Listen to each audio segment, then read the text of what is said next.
एक असा संत जो बाळ रूपात एका घनदाट जंगलात प्रकट झाला. वाघांनी ज्याचं रक्षण केलं आणि नागाने ज्याला सावली दिली.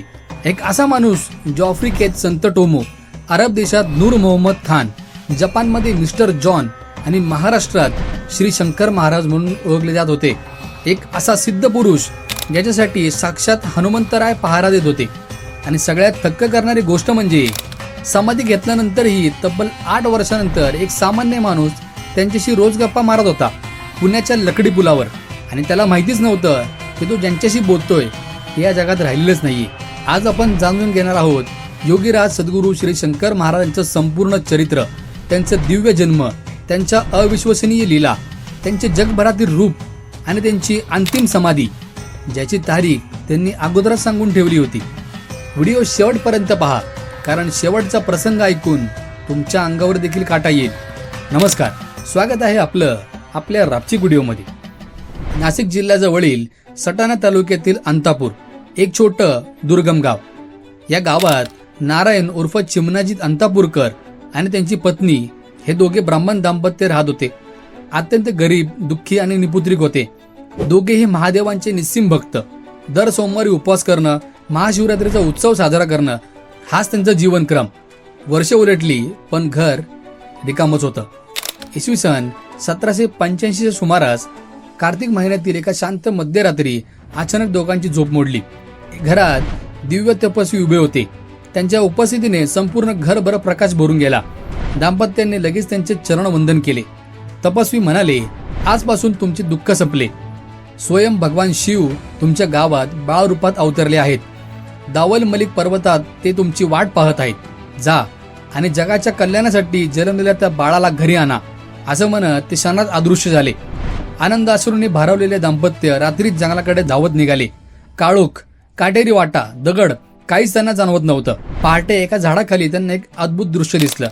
नुकतंच जन्मलेलं बाळ जमिनीवर होतं. त्याच्या डोक्यावर विशाल नागाने एक फणा काढला होता आणि त्या भोवती 7 वाघ शांतपणे उभे होते. भीतीवर मात करत ते पुढे गेले. त्यांच्या जवळ येताच नाग आणि वाघ शांतपणे बाजूला सरकले.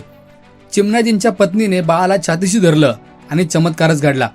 ज्या स्त्रीने कधीही मूल जन्माला घातलं नव्हतं तिच्या स्तनातून आपोआप दूध वाहू लागलं. भगवान शंकराच्या या कृपेमुळे ते बाळाचं नाव ठेवण्यात आलं शंकर. चिमणाजी दाम्पत्याने बाळ शंकराला प्रेमाने वाढवलं. लहानपणापासून शंकर महाराज इतर मुलांसारखे नव्हते. त्यांच्या शरीरात एक व्यंग होतं. चालताना त्याच्या पायात थोडी वाकडेपणा जाणवत होता. त्यांची चालण्याची ढब जरा वेगळी होती. बाहेरून पाहणाऱ्यांना ते अशक्त आणि अपूर्ण वाटत. आश्चर्य म्हणजे शरीराने व्यंग असतानाही त्यांना खोल पाण्यात पोहणे, जंगलात वाघांसोबत फिरणे, जिवंत साप हाताळणे हे त्यांच्यासाठी सहज होतं. लहान वयातच भजनात तल्लीन होत असे. लोकांचं भविष्य सांगत आणि आध्यात्मिक प्रश्नांची उत्तरं देत. वय वाढत गेलं तसं घराच्या मर्यादा त्यांना लहान वाटू लागल्या. संपूर्ण जगाच्या कल्याणाची ओढ त्यांना आतून बोलावत होती. अखेर त्यांनी घर सोडण्याचा निर्णय घेतला. आई वडिलांना ते मनापासून रुचलं नाही, कारण वृद्धापकाळात हाच त्यांचा एक आधार होता. पण शंकरांनी त्यांची काळजी ओळखली. त्यांना 2 पुत्र होण्याचा आशीर्वाद दिला. आई वडिलांचे पाया पडून कोणत्याही भावनेत न अडकता ते घराबाहेर पडले. घर सोडल्यानंतर शंकर महाराजांनी उदरनिर्वाहासाठी पडेल ते काम करू लागले.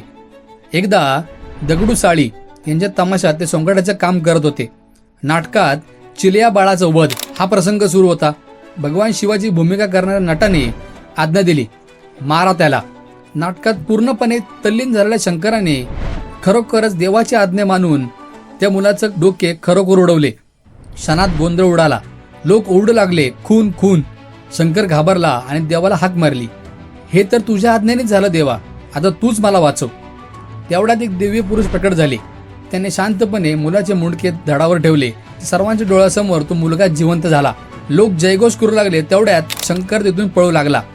त्याला मागून आवाज येत होता की अरे थांब, अरे थांब. शंकर आणखी घाबरला, पण धावता धावता तो पडला. त्या दिव्य पुरुषाने त्यांना उचलले आणि प्रेमाने म्हणाले, भिवू नकोस, पळायचं नसतं. जगात दीपस्तंभासारखं उभं राहायचं असतं. तुझा जन्म लोकांना मार्ग दाखवण्यासाठी झालाय. शंकर भावुक झाला. त्यांनी त्यांच्या चरणी नतमस्तक होत विचारलं, आपण कोण? स्मित हास्य करून ते म्हणाले, मला स्वामी समर्थ म्हण. हेच होते आपले अक्कलकोटचे महान संत श्री स्वामी समर्थ महाराज. त्यांच्या आशीर्वादाने शंकराची खरी आध्यात्मिक यात्रा सुरू झाली. त्यांनी अध्यात्माचे गूढ ज्ञान दिले, तीर्थयात्रेसाठी पाठवले. त्यानंतर शंकर हिमालयात गेले. कठोर तपश्चर्या करून परतल्यावर ते नगर जवळील वृद्धेश्वर परिसरात सिद्ध योगींसोबत दीर्घकाळ साधना करू लागले, जे पूर्वीपासूनच नाथ सिद्धांचे ध्यानस्थान मानले जात होते. त्यानंतर ते जिथे जिथे गेले तिथे तिथे लोकांनी त्यांना वेगवेगळी नावं दिली. सातपुड्यातील आदिवासी त्यांना सुबड्या बाबा म्हणत, गुजरातमध्ये ते देवीय बाबा होते, इस्लाम समाजात रहीम बाबा, खानदेशात कुरवा स्वामी, वागडोमध्ये गौरी शंकर, मध्य भारतात लहरी बाबा आणि दक्षिणेत गुरुदेव श्री शंकर महाराज.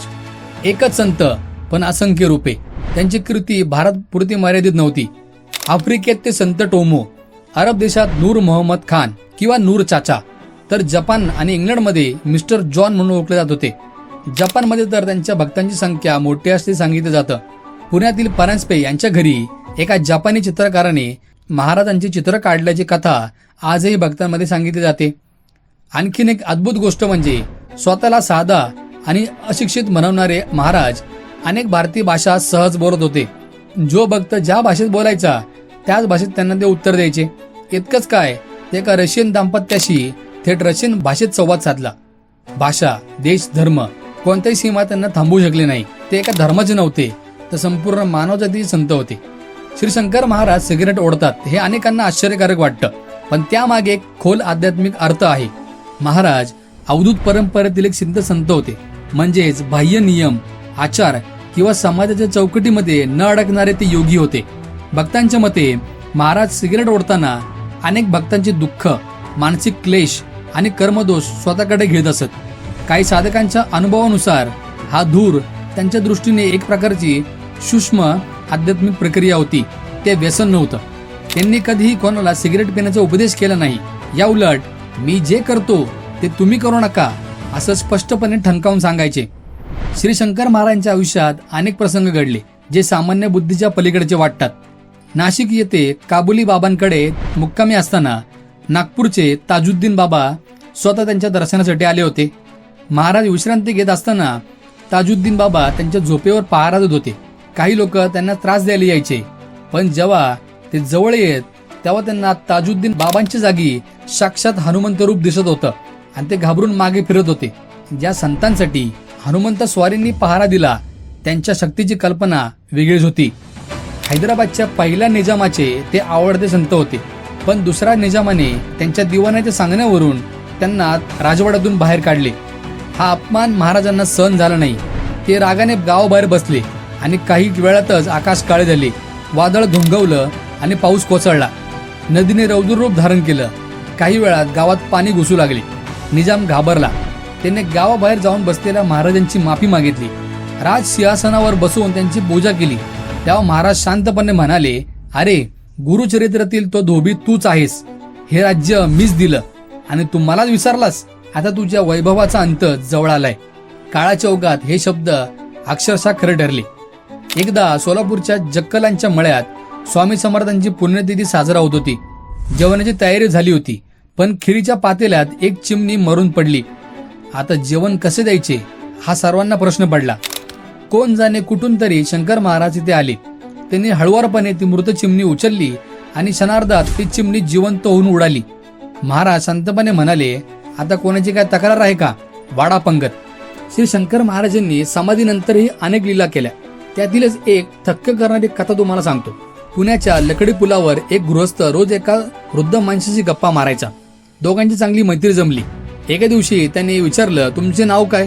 तेव्हा ते हसून म्हणाले की माझं नाव शंकर महाराज आणि मी धनकवडी मठात राहतो. 2 दिवस ते दिसले नाहीत म्हणून तो गृहस्थ थेट धनकवडी मठात पोहोचला. मठाचे प्रमुख बाबूराव रुद्र यांनी त्यांना आत नेले. समाधीकडे बोर्ड दाखवत म्हणाले, हीच शंकर महाराजांची समाधी. गृहस्थ स्तब्ध झाला, कारण त्यांच्याशी ते रोज बोलत होते. त्यांनी तर 8 वर्षापूर्वी समाधी घेतली होती. महाराजांची ही लीला अगाध आहे. महाराजांना 13 आकडा हा विशेष प्रिय होता. महाराष्ट्रातील प्रसिद्ध साहित्यिक आणि महाराजांचे निस्सीम भक्त आचार्य यात्रे यांचं जीवनही या आखाड्याशी जुडलेलं होतं. त्यांचा जन्म 13 ऑगस्ट 1898 झाला. त्यांच्या मृत्यूपूर्वी महाराजांनी त्यांच्या दारावर तब्बल 13 वेळा थाप मारून मृत्यूची चाहूल दिली होती आणि आत्रे यांना देवाज्ञा झाली तेव्हा तारीख होती 13 जून 1969. तसेच पाथर्डीचे माधवनाथ बाबा पावागड चढत असताना महाराज त्यांना भेटले. त्यांनी 5 वेगवेगळ्या हॉटेलमध्ये त्यांना चहा पाजला आणि प्रत्येक हॉटेलमध्ये बिल झालं 13 रुपये. महाराज 100 रुपयाची नोट देत आणि उरलेले पैसे परत घेत नसत. विशेष म्हणजे हा प्रसंग महाराजांच्या समाधीनंतर तब्बल 54 वर्षानंतर घडला होता. त्यामुळे भक्तांच्या श्रद्धेनुसार समाधीनंतरही आपल्या भक्तांपर्यंत ते पोहोचत राहतात. 13 हा अंक त्यांच्या अदृश्य उपस्थितीचा एक गूढ संकेत मानला जातो. 1946च्या सुमारास महाराजांच्या वागण्यात एक वेगळा शांतपणा दिसू लागला. जणू त्यांना पुढे काय घडणार आहे याची पूर्ण जाणीव होती. एकदा काही भक्तांना घेऊन ते देवी पद्मावतीच्या मंदिरात गेले. मंदिरात प्रवेश करताच महाराज देवी समोर बराच वेळ बसून होते. बाहेर भक्त त्यांची वाट पाहत होते, पण आत मात्र जणू देवी आणि महाराज यांच्यात शब्दाच्या पलीकडचा संवाद सुरू होता असं वाटत होतं. मंदिरातून बाहेर पडताच महाराज अचानक वेगाने चालू लागले. सरळ धनकवडीच्या दिशेने निघाले. भक्त त्यांच्या मागे धावत होते. ते श्री मालपाणी यांच्या शेतात थांबले. विहिरीचे पाणी शांतपणे पिले आणि मग शेताच्या एका कोपऱ्यावर बोर्ड दाखवत म्हणाले, ही माझी समाधीची जागा आहे. येथे संत ज्ञानेश्वर देवी पद्मावतीचा सहवास आहे आणि मी इथेच कायमचं विसावणार. भक्त स्तब्ध झाले. परतताना महाराज हसत म्हणाले, जसे जुने कपडे आपण बदलतो तसेच हे शरीरही जुने झाले आहे. आता आत्मा हे शरीर बदलणार. आणि मग त्यांनी स्पष्ट तारीख सांगितली, 28 एप्रिल 1947 या दिवशी मी समाधीत जाणार. समाधीच्या आदल्या दिवशी महाराजांनी अत्यंत साधेपणे आपली शेवटची तयारी केली. भक्त ढेकणे मामींना त्यांनी चहा बनवायला सांगितलं. शांतपणे चहा पिला. मग गादीउशी खोलीत ठेवायला सांगितली. रात्री बरोबर 10 वाजता खोलीत बसले आणि म्हणाले, दार बंद करा. माझ्या आदेशाशिवाय उघडू नका. आता मी कोणालाच भेटणार नाही. दार बंद झालं. 2 भक्त रात्रभर पहारा देत बसले. 28 एप्रिल 1947 पहाट अचानक त्या बंद खोलीतून दीर्घ ओमचा नाद घुमू लागला. वातावरण भारावून गेलं आणि मग त्यातून आवाज आला, माझ्या आत्म्याने हे नश्वर जग सोडलं. आता पुढची व्यवस्था करा. क्षणात बातमी संपूर्ण पुण्यात पसरली. हजारो भक्त दर्शनासाठी जमले. ढेकणे मामांच्या घरातून महाराजांची अंतिम यात्रा निघाली. काका हलवाई दत्त मंदिर, त्याच्या पुढे असलेलं मंडईचा अक्कलकोट मठ, पुढे पर्वती, अरण्येश्वर, पद्मावतीचं मंदिर असा मार्ग पार करत यात्रा धनकवडीत पोहोचली. 5:30 वाजता झांज तबला आणि नामस्मरणाच्या गजरात श्री शंकर महाराजांना समाधीत विसावण्यात आलं.